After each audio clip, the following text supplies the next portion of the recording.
Manipur Top Trending News na tungan-tungan reliable source sing dagi lakot jaraga matam-matam gi oiba maru oiba i pausing patukuna khanghanjari Manipur thugai silakpa lalong dagi ngasigi pibum asi myam mai mukiban MP bimo July 8 Imphal East gi Hangang Assembly Constituency gi Hangang Block Congress Committee na sinduna ngasi Hangang Mayali Kaida Inner Manipur Parliamentary Constituency gi MP Dr. Angomsa Bimol Akoijam amasung Chief Minister su oiramba Manipur Congress Legislature Party gi Manipur gi Congress Legislature Party gi leader Okram Ibo Biga Miyamgi Marakta Pangthokkiba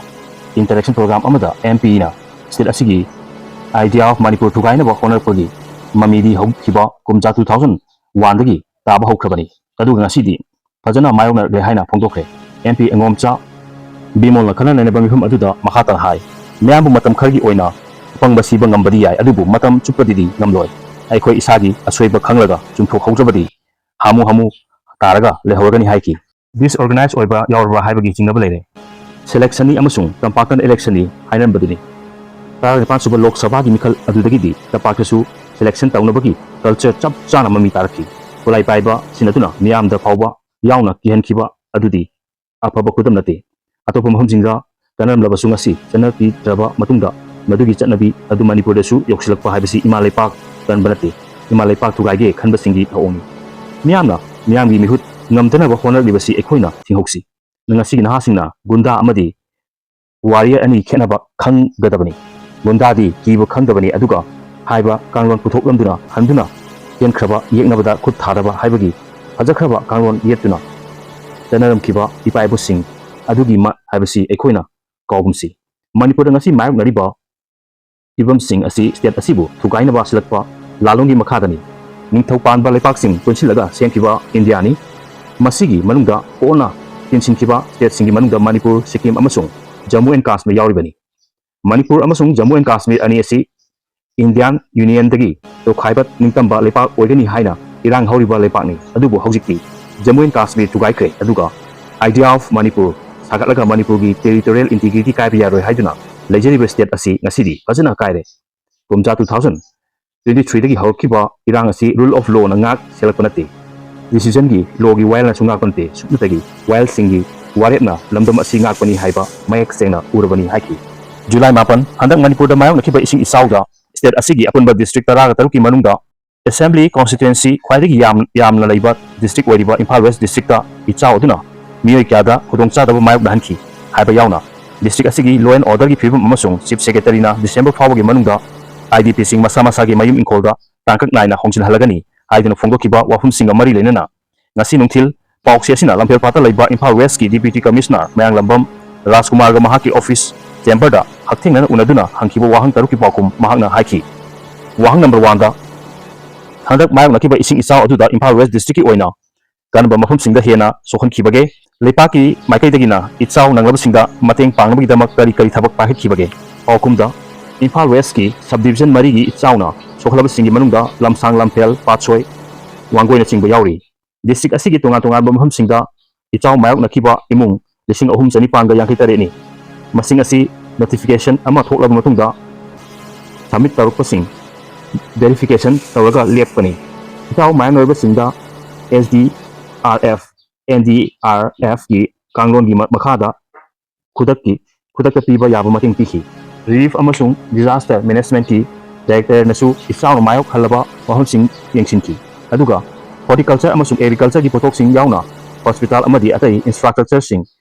yam sokhalabage haibu yenglaga district disaster management authority da ukhatlaga authority amasigi leiriba kangon singi makhada report thakre wahang number 2 da isau aduna district asigi lantum amadi yimna chingba mahan khiba yawbadi miyoi kyamuki oigani lengang kari kanba mateng pangkhibage amasung pangkhinaba thawang leirabra pakum oina isauna imung lising ahum chani panga yang hitare lom sokhan bagi manungda yum kai ama sung lantum manghan khibadi yaude amang ta thokhan khiba yum ani khantani atai manghan ta khan khiba singdi imung gi pochai kolik firola singbana ayamani processing amang ta thokhiba singi damak rule gi matung ina lupa lising nipan dagi tara phawgi manungda tengbang pigani aduga akai atoi thokhiba yum gi rule gi matung ina mateng pangani paidagi sathina soklaba yum ani adugi mioi singsu settle taunabagi thawang tauri aduga imung ani gi mioi singna relief camp ta safe oina thamli loinana low sanga ngayok pham singba maki ba singgi su ningthina yengsilaga homjilakpa report mari lenana authority da khatkre wahung ahumda tungda ising isaw thorpada thengnaba amasung khudong chadaba si mak nadanaba kari thawang lokhalabage pakum oina isaw thengnanaba meditation project koba ama local representative sing wariba MLA sing club volunteer sing yawaga YCL marisu chawna tengkhre masigi feedback tagi airport authority na pirpa reporta mamangi thawdo singa yamna khenare andati airporta sing thumdre loinana water resources department na mitigation project rainthoi pakatpada district disaster management authority na yaba piraga hojik state lengakta thagatnaba recommend tawri district rural development agency nasu project nipan pakatnaba honorpada masina kanagadra natraga kanoidra haibu examine tawri loinana isaw hek thorpada thengnaba laina layong sing khudaktagi official sing amadi state holders singi akupa warol galonena list tokhatuna compilation tawri department kudimakki mateng pangba ngam gadaba sing hangatlaga compile tawbani hokiba sahi ani hungi phibam hangatna yenglaga ichaw thorpada relief camp sing kadaida hangadagi karamba mahumda hangoi haiba singba khangdok naba SDO singda khahan khibadagi bahum kharagi report lakpa hore toinana ekhoina seng hawai pibada hongbagi khudong chadaba leragadi athongba oina pinaba self help group sing amadi hotel sing phawba masak khandoklaga thamle hai wahang marida Imphal West District ki law and order ki phibam hanaga yengnaba yamna phagle haibo yai adubu hena phagatnaba karamba thawang sing lakhale district asida deploy toba state amadi central force sing masing piano makhoina irang thorpada laina laksinba ngambra pakum oina hausi Imphal West District ki oina law and order ki phibam khara phagle adubu ban blockade chatharakpa matamda miyamda akaiba pigadaba thabak singi manungda khudam oina nungna thomba laipak pasinba singba tawduna khudong chadaba tokhanba anai laingi damak korpada awaba piriba sing tawiganu hausi CRPF police ki matengna air JCB thawdok labasu karamba contractor gino haibadu yenglaga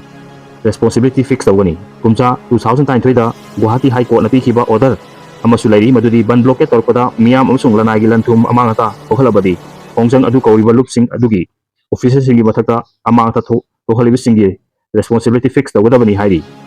district asida law and order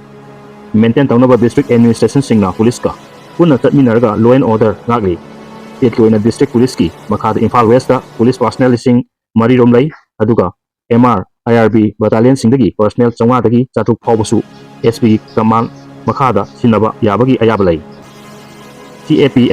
CAPF company nifuga taruki mathakta AR amadi CRPF ki battalion ahum sulairi posting asina irang thorpada control tawbu ngami aduga hojik district asida laiba manung hanjinba mahum singda lau uba handangna hengatlagani haibagi thajaba lai armor association singdasu toina mitkem pangthukna lau uba yanaba hotnari lau ubada ayatpa piraktanaba amasung IDP sing mayumda hajil hanabagi matangda security meeting pangthokre Bishnupur mini secretariat complex da laiba conference hall da pangthokiba mihum sida district level coordination committee member wariba tongan state amasung central force ki mihut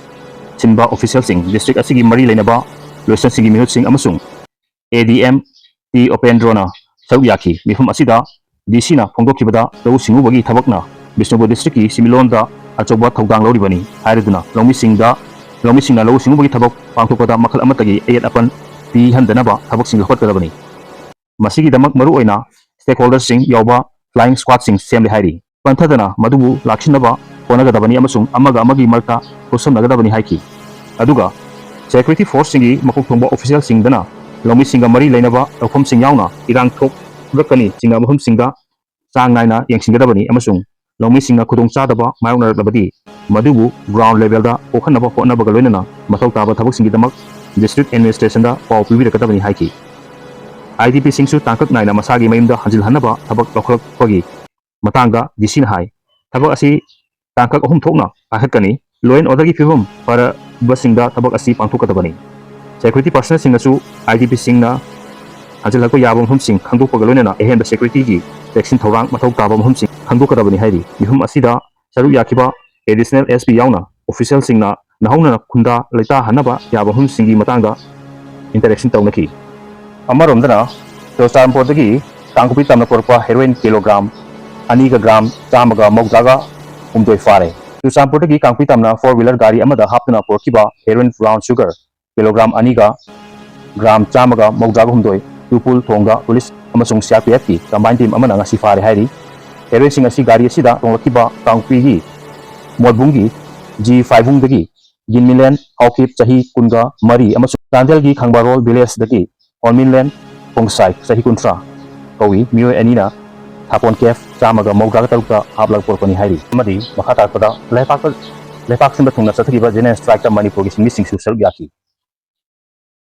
ꯂꯩꯁꯤꯜꯂꯛꯄꯗ Manipur top trending ꯅ꯭ꯌꯨꯁꯄꯨ ꯅꯨꯡꯁꯤꯕꯤꯗꯨꯅ ꯁꯤꯌꯔ ꯑꯃꯗꯤ subscribe ꯇꯧꯕꯤꯔꯝꯕꯒꯤꯗꯃꯛꯇ ꯍꯥꯏꯅꯤꯡꯉꯥꯏ ꯂꯩꯇꯅ ꯊꯥꯒꯠꯄ ꯐꯣꯡꯗꯣꯛꯆꯔꯤ ꯑꯃꯗꯤ ꯇꯨꯡ ꯀꯣꯏꯅ ꯃꯤꯌꯥꯝꯒꯤ ꯁꯦꯕꯥ ꯇꯧꯕ ꯉꯝꯕ ꯑꯣꯏꯖꯒꯦ ꯍꯥꯏꯖꯔꯤ꯫